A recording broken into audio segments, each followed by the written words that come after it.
ભગવાન શ્રીકૃષ્ણે તેમના મામા અને મથુરાના અત્યાચારી રાજા કંસનો વધ કર્યો.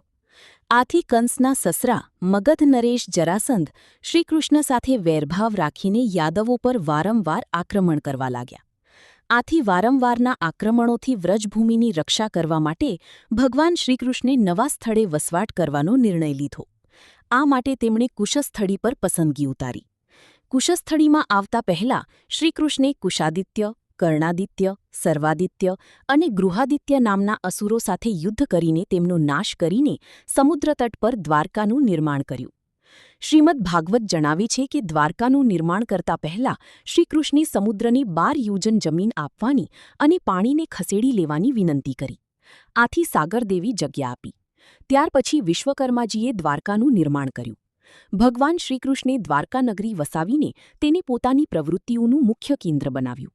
શ્રીકૃષ્ણના જીવનની ઘણી મહત્વની ઘટનાઓ દ્વારકા નગરીમાં જ બની, જેમ કે રૂકમિણી હરણ તથા વિવાહ, જાંબવતી, રોહિણી, સત્યભામા, કાલિંદી, મિગવિંદા, સત્યા, નાગ્નજીતી, સુશીલા માદ્રી, લક્ષ્મણા, દત્તા, સુશલ્યા વગેરે સાથે વિવાહ, નરકાસુર વધ, પ્રાગજ્યોતિષપુર વિજય, પારિજાત હરણ, બાણાસુર વિજય, ઉષા અનિરુદ્ધ વિવાહ, મહાભારત યુદ્ધ સંચાલન, દ્રૌપદીનું ચીરહરણથી રક્ષણ, શિશુપાલ વધ વગેરેનું સમાવેશ થાય છે.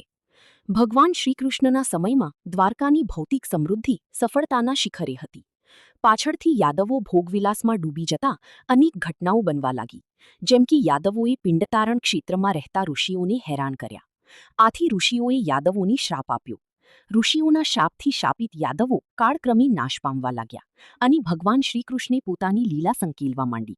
શ્રીકૃષ્ણ દ્વારકા પર આવનારા સંકટને પારખીને યાદવોને લઈને પ્રભાસ ક્ષેત્ર, હાલના સોમનાથમાં રહેવા ચાલ્યા ગયા. બીજી બાજુ શ્રીકૃષ્ણે દ્વારકાને છોડી દેતા સમુદ્રના પાણી દ્વારકા પર ફરી વળ્યા, જાણે કે સમુદ્રે આપેલી ભૂમિ પાછી ન લઈ લીધી હોય. કાળાંતરે ધર્મરાજ યુધિષ્ઠિરે શ્રીકૃષ્ણના પ્રપુત્ર વજ્રનાભને શૂરસેન દેશનું રાજા બનાવ્યું. મોટા થયા બાદ વજ્રનાભ દ્વારકા આવ્યા અને તેમણે શ્રીકૃષ્ણની સ્મૃતિમાં એક સુંદર વિશાળ મંદિરનું નિર્માણ કર્યું, જે આજનું વિદ્યમાન જગત મંદિર દ્વારકા